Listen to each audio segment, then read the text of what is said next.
1절에서 14절까지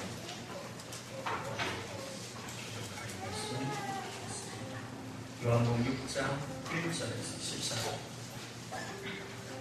그 후에 예수께서 디베라의 다리를 건너 건너편으로 가시니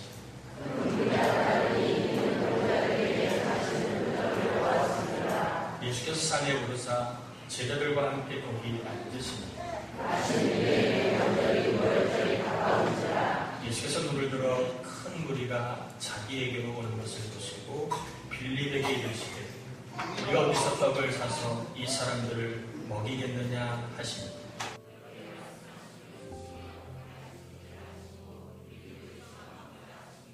빌립이 대답하되 각 사람으로 조금씩 받게 할지라도 200데나리온의 떡이 부족하리이다.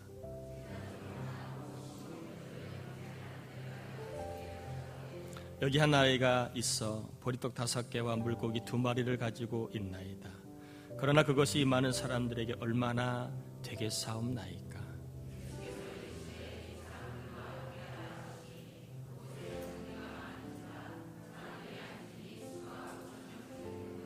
예수께서 떡을 가져 축사하신 후에 앉아있는 자들에게 나눠주시고 물고기도 그렇게 그들의 원대로 주시니라.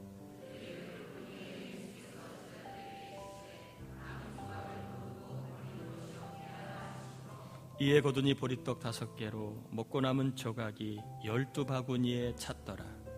그 사람들이 예수께서 행하신 이 표적을 보고 말하되 이는 참으로 세상에 오실 그 선지자라 하더라. 아멘. 우리 옆 사람하고 인사 한번 나눕시다. 잘 오셨습니다. 무더운 날씨에 잘 오셨습니다. 우리 사진 하나 한번 같이 볼까요?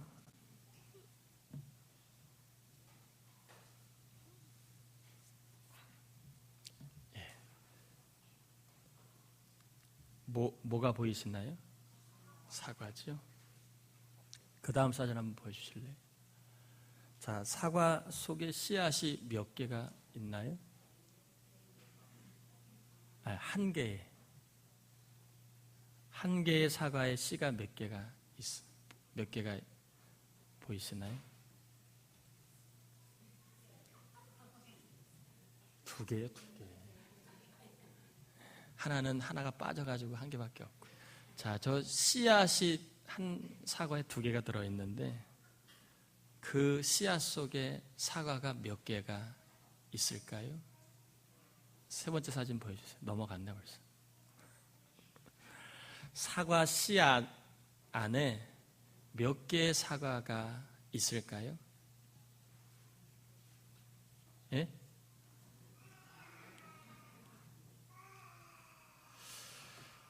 사과의 씨가 몇 개가 있는지는 대부분 다 알고 있습니다. 2개 정도가 들어있지요. 그런데 그 씨앗 안에 사과가 몇 개 있는지는 몇 개인지 우리가 알지만 씨앗 안에 있는 사과는 몇 개인지는 누구만 안다고요? 신만이 아는 겁니다. 그 정도로 씨앗이 쭉정이가 아니라면 알곡이라면 씨앗 속에 굉장히 많은 사과가 맺는다는 것을 우리가 알 수 있지요. 만약에 여러분 자신을 씨앗이라고 비유한다면 여러분은 어떤 씨앗 같다고 생각드십니까? 누구나 주목하는 크고 강한 씨앗일 수도 있고 아무도 주목하지 않는 작고 연약한 씨앗이라고 자신을 생각할 수도 있고 많은 사람들이 부러워하는 그런 외모와 조건을 가지고 있는 매력적인 씨앗일 수도 있고 반대로 내가 봐도 부끄럽고 볼품없는 씨앗일 수도 있을 겁니다. 여러분은 여러분을 씨앗으로 비유한다면 어떤 씨에 비유하고 싶습니까? 어떤 씨에 여러분을 비유하면 그 씨앗이 여러분 비유가 좀 이렇게 여러분을 잘 설명해 주고 있을까요? 볼품이 있던 없던, 강하던 약하던, 매력적이던 아니면 매력적이지 않던, 열매를 맺는데 씨앗의 크기와 강도는 그렇게 중요하지 않습니다. 열매를 맺는데 씨앗에 정말 중요한 것은 그 씨앗 속에 생명이 있느냐 아니면 없느냐가 훨씬 더 중요합니다. 부들부들한 고추씨도 생명이 있으니까 참 많은 고추가 열매로 맺힙니다. 그렇게 강하고 딱딱한 복숭아씨도요, 복숭아씨도 그 안에 생명이 없으면 아무 열매를 맺지를 못합니다. 살다가 보면 내 씨앗을 남의 씨앗과 비교할 때가 있습니다. 크다, 작다, 좋다, 나쁘다, 강하다, 약하다, 이쁘다, 안 이쁘다.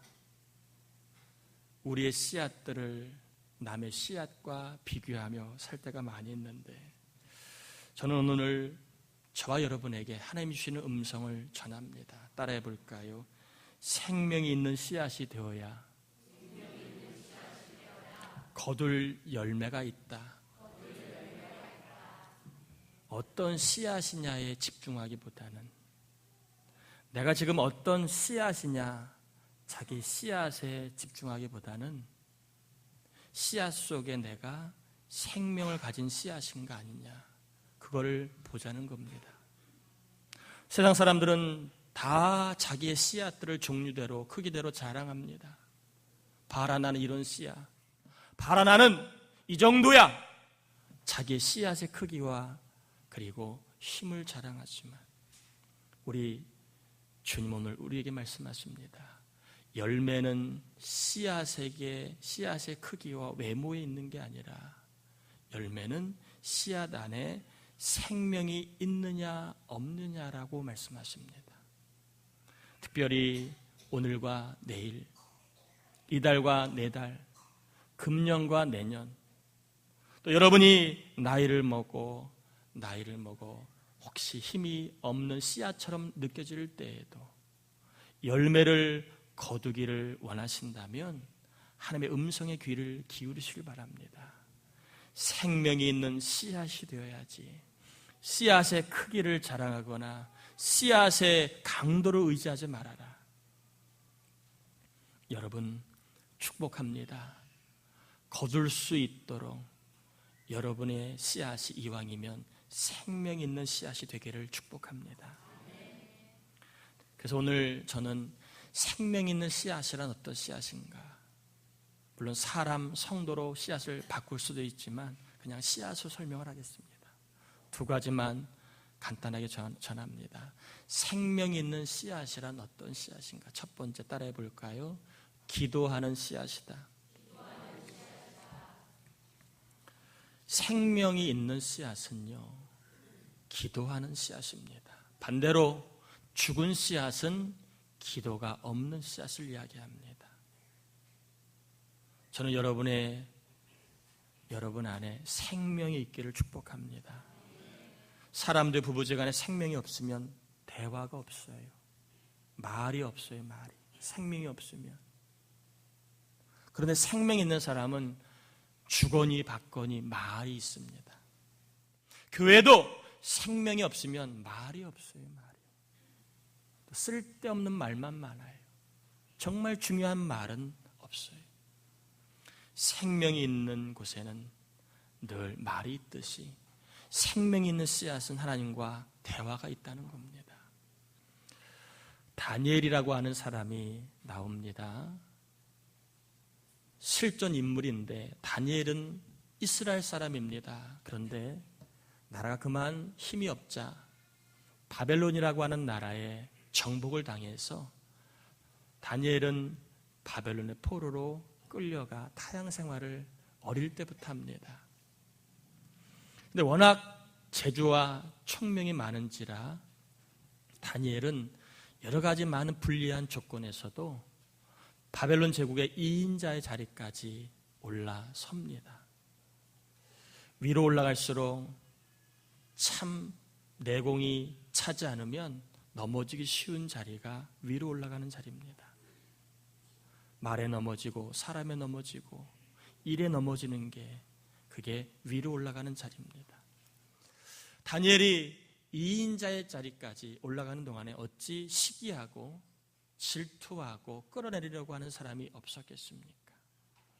여전히 다니엘이 잘 나가자 자기들이 배가 아픈 나머지 다니엘의 자리를 자기들이 차지할 목적으로 다니엘을 무너뜨리기 위한 술수를 쓰지요. 아무리 찾아봐도 다니엘은 흠이 없었습니다. 마지막으로 찾은 게 뭐냐 하면 신앙적인 흠을 찾습니다. 그래서 임시 왕령을 내리는데 30일 동안, 며칠 동안이요? 30일 동안 바벨론의 왕이 아닌 다른 신에게 절을 하면 어디에 던져 넣는 왕의 법이 만들어지게 되지요? 사자굴에 던져지게 됩니다. 아니 우리 같으면 그러지 않아요. 하나님 사자굴에 던진대요. 30일만 제가 기도를 좀 줄이면 안 될까요?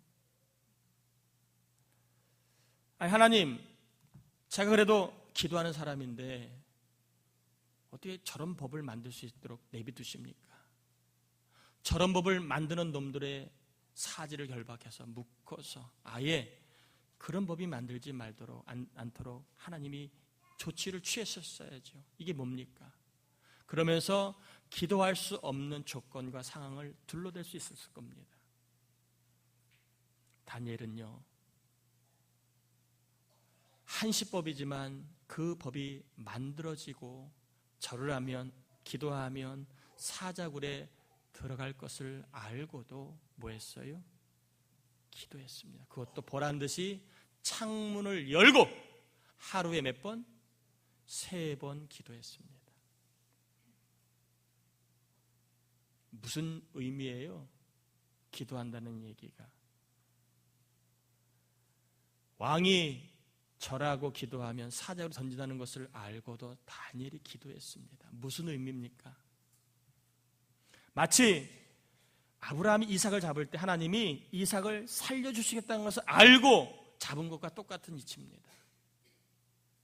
내가 기도하면 내가 사자굴에 들어간다 할지라도 하나님 나를 건지실 거라는 믿음이 있었기 때문에 다니엘은 위협을 알고도 불리함을 알고도 기도했다는 겁니다. 다니엘이 무릎을 꿇고 기도했습니다. 여러분, 요즘 누구에게 무릎을 꿇고 있습니까? 아니, 무릎 꿇은 지가 하나님께 오래되지 않았습니까? 바쁘다는 이유로, 살마다는 이유로, 또 여러 가지 내가 의지할 게 많다는 이유로 하나님께 무릎 꿇은 지가 이미 오래되어서 영적으로 무릎이 뻣뻣하지 않습니까?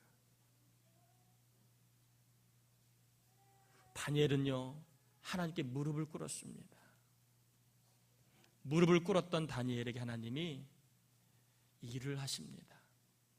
사자굴에 들어가지 않도록 일하신 게 아니라 사자굴에 들어가서 사자의 입을 봉해 주시는 특별한 은혜를 다니엘은 체험하게 됩니다.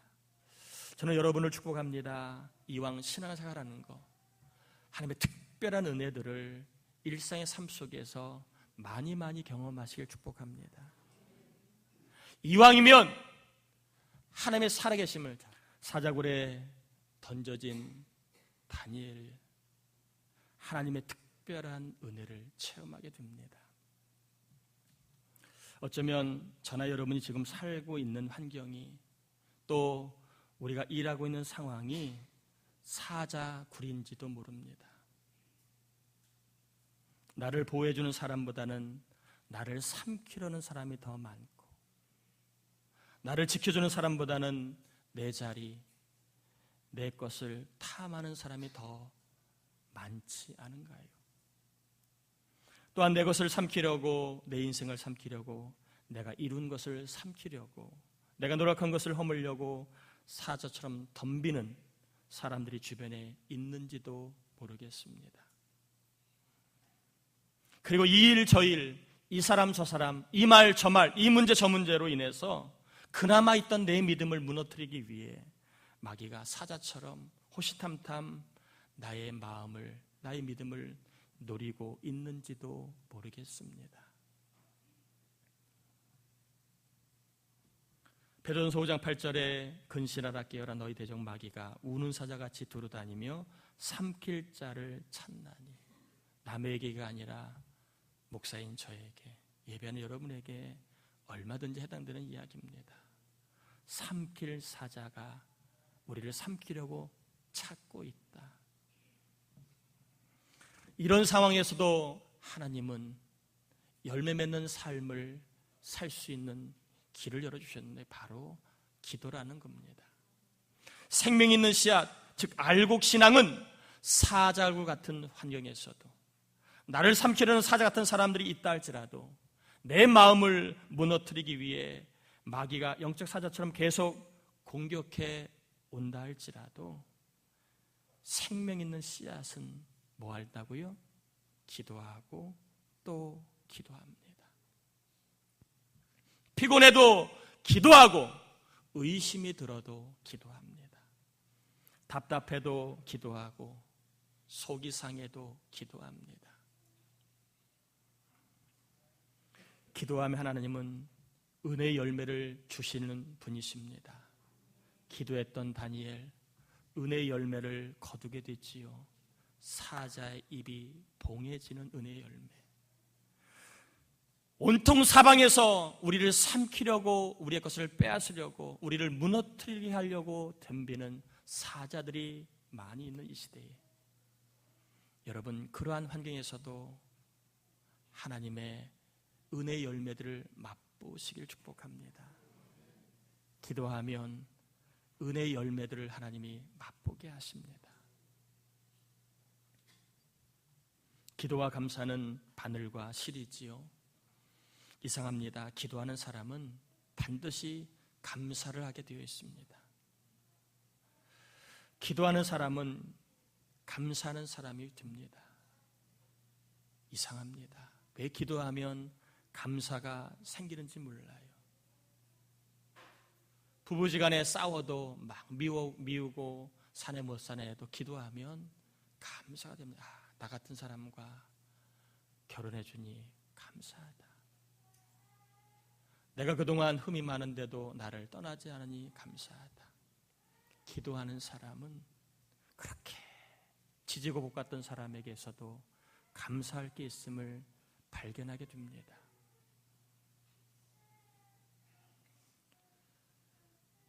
감사하면 사람 기분이 좋아집니다. 원망하면 기분이 나빠져요. 이상하지요? 감사하면 기분이 좋아져요. 기분이 좋아지면 어떤 일이 벌어진지 아십니까? 관계가 좋아져요. 왜 우리들 관계가 좋지 않을까요? 기분이 안 좋아서 그래요. 내 기분에 안 좋은 거예요. 이유와 원인은 다양하겠지요. 그러나 기분이 안 좋으면 반드시 관계가 안 좋아집니다. 그런데 기도하면 기분이 좋아지고 관계가 좋아집니다. 관계가 좋아지면 반드시 따라오는 패키지 선물이 있는데 뭐냐 하면 좋은 만남을 하나님이 주신다는 거예요. 일하시는 여러분을 축복합니다.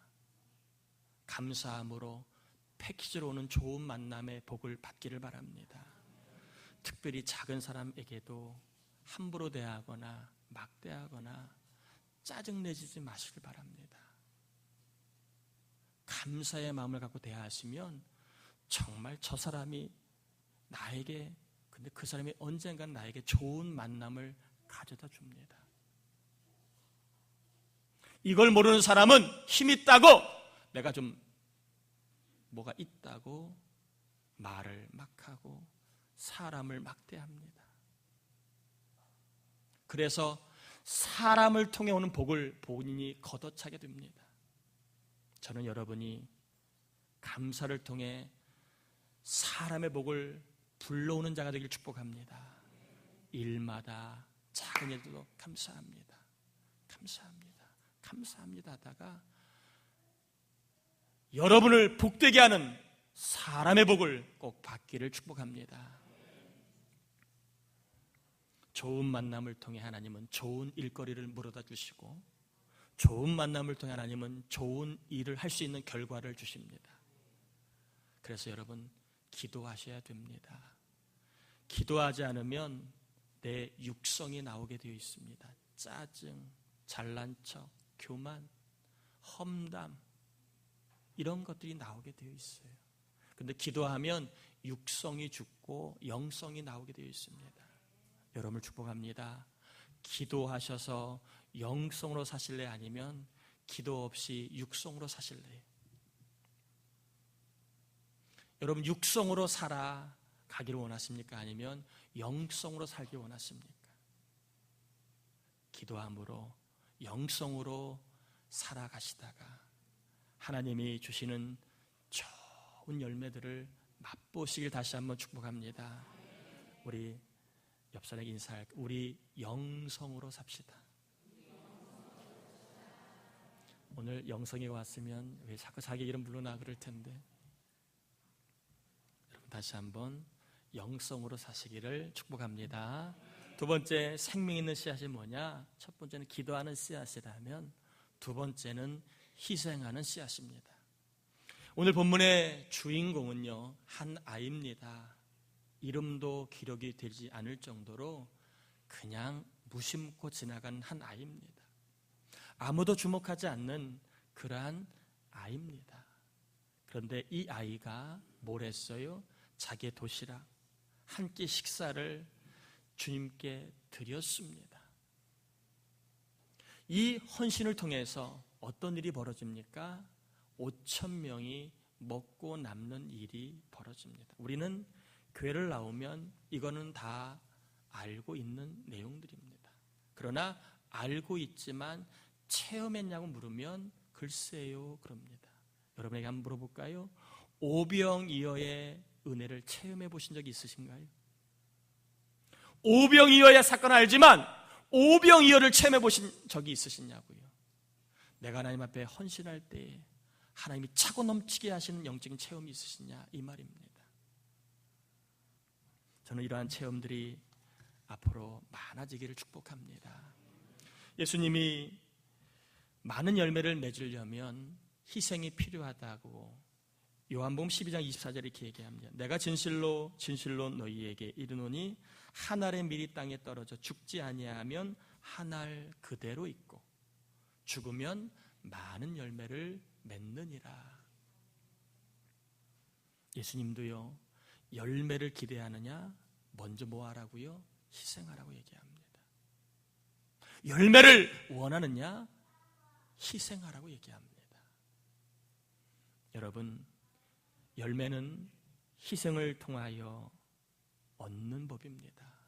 희생 없이는 열매가 절대로 맺어지지 않습니다. 교회라고 하는 열매는 예수님의 피 흘림의 희생을 통해 생겨났습니다. 또한 구원이라고 하는 열매는 예수님의 피 흘림과 철저한 순종을 통해 우리에게 열리게 되었습니다. 또한 교회는요, 성도들의 희생으로 열매를 맺게 되어 있습니다. 희생이 없는 교회에는 거둘 열매가 없는 거예요. 자식이라는 열매도요, 부모의 희생을 통해 열리게 되었잖아요. 부모의 희생 없이 자식의 열매가 어찌 맺어질 수 있겠습니까? 우리 자식들이라면 부모님의 희생을 늘 기억할 줄 알아야 합니다. 여러분 하늘에서 그냥 떨어진 존재가 아니에요. 부모님의 희생으로 여러분이 존재하는 것임을 아시고, 우리 자식들 언제나 부모님의 희생으로 내가 살아가고 있구나 꼭 잊지 않기를 우리 아동부, 학생부, 청년부 축복합니다. 부모님의 희생으로 내가 열매를 맺고 살아간다는 것. 또한 축복이라는 열매도요, 믿음으로 희생할 때 열리는 법입니다. 그냥 열리지 않습니다. 내가 믿음으로 희생할 때 축복의 열매가 맺힙니다. 희생은 무능이 아니라 어떻게 보면 능력입니다. 아무나 못합니다. 믿음이 있어야만 희생을 할 수 있습니다. 희생하는 곳에는 풍성한 열매가 맺게 되는 법입니다. 희생이 있는 가정, 부모가 희생하면 다 그게 밑빠진 독에 물 붓는 것 같아도요, 자식이 그 열매를 거두게 되어 있습니다. 희생하는 자녀, 내가 어디까지 희생해야 되느냐? 주님은 뭐라고 얘기하실까요? 죽을 때까지 희생하라고 얘기합니다. 자식에게 대접받으려고 하는 생각하지 마시고 부모의 자리는 희생하는 자리입니다. 그걸로만 아시고 살아가십시오. 그래야 자녀가 그 희생을 보고 하나님의 열매를 먹고 자랍니다. 희생이 있는 교회에는 또한 풍성한 열매가 맺힐 것입니다. 여러분, 씨앗의 희생을 통해 열매가 맺혀지지 씨앗의 희생 없이 열매가 맺혀지지 않습니다. 씨앗은 자기의 것을 다 내어줌으로 열매를 맺게 하지요. 희생이 있는 곳에는 열매가 생긴다는 걸 꼭 기억하시고, 여러분 이왕이면 앞으로 살아갈 동안에도 희생하지 않는 것보다는 희생하는 쪽으로 선택하시고 그리고 그 길을 향해 나아가시길 바랍니다. 희생하지 않는 쪽으로 가는 것이 지혜가 아니라 희생하는 쪽으로 선택하는 것이 뭐라고요? 복입니다. 희생하면 손해볼 것 같고 잃어버릴 것 같아요. 그러나 하나님이 그냥 두시지 않아요. 희생하면 열매를 주십니다. 아멘인가요? 희생하면 이런 것보다 더 많은 것을 주시고 그리고 놓친 것보다, 손해본 것보다 더 큰 것을 주시는 분이십니다. 여러분, 희생하지 않으려고 버티다가 큰 것을 잃지 않으시기를 바랍니다. 이왕이면 희생하려고 하다가 더 큰 것들을 얻고 하나님이 주신 더 큰 열매들도 거두시기를 주의 이름으로 축복합니다. 희생하는 신앙이 생명 있는 신앙입니다. 희생을 통해 하나님은 우리에게 반드시 은혜의 특별한 열매들을 주실 줄 믿습니다. 저는 말씀을 정리합니다. 생명 있는 씨앗이 되어야 거둘 게 있습니다. 이왕이면 여러분 인생 앞으로 거둘 곳이 있는 인생이 되길 바랍니다. 팍팍 긁어도 거둘 곳이 없는 인생이 아니라 하나님의 은총으로 거둘 곳이 많은 인생이 되려면 여러분 기도하십시오. 육성으로 사시지 마시고 영성으로 사시길 바랍니다. 반드시 하나님이 거둘 열매를 주실 줄 믿습니다. 또한 희생하십시오. 부부 사이도 자꾸 대접받으려고 하지 마시고, 제가요 대학교 다닐 때 한 과목을 공부하는데 수업 시간에 논쟁이 하나 붙었습니다. 교수님이 이런 질문을 했습니다. 부부 사이가 가장 만족하고 행복하려면 서로가 얼마, 몇 %를 서로 간에 역할을 해야지 가장 아이디어란 부부가 될 것이냐. 이게 질문의 요지였습니다. 많은 친구들이 뭐라고 답을 했을까요? 남자가 몇 프로, 여자가 몇 프로? 예? 남자가 몇 프로의 역할을 하고 여자가 몇 프로의 역할을 해야 부부가 가장 싸움 없이 완벽하게 조화롭게 살 수 있을 거라고 대답했을까요? 대부분 다 50%예요. 50대 50 평등. 그래야 가장 부부 사이가 좋을 거라고 답을 했어요. 근데 제가 그때 그렇지 않다고 얘기했습니다. 아닙니다. 60대 40입니다. 50대 50은 반드시 다툽니다. 남편이 60도 아니고 아내가 60도 아니고 사랑이 있고 믿음 좋은 사람이 60을 하면 됩니다. 그러면 그 부부는, 그 가정은 반드시 희생을 통해 행복을 맛볼 것 같습니다. 제가 그때 엄청 돌 맞았습니다.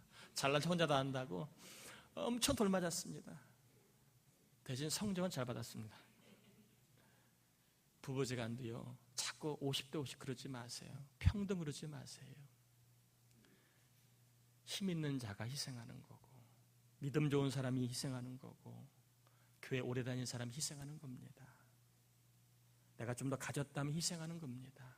그래야 그곳에 하나님이 여러분을 열매 맺게 하실 줄 믿습니다. 열매가 없다고 낙심하지 마시고 기도의 씨앗을 심으시고 희생의 씨앗을 심어 이왕이면 기근의 때에도 잎이 마르지 아니하고 복된 열매를 많이 맺고 거두며 살아가는 하나님의 특별한 은혜가 이 무더운 날씨에 힘써 예배하는 여러분 가정과 자녀, 교회와 일 위에 그리고 자녀들 위에 임하시길 예수님의 이름으로 축원합니다.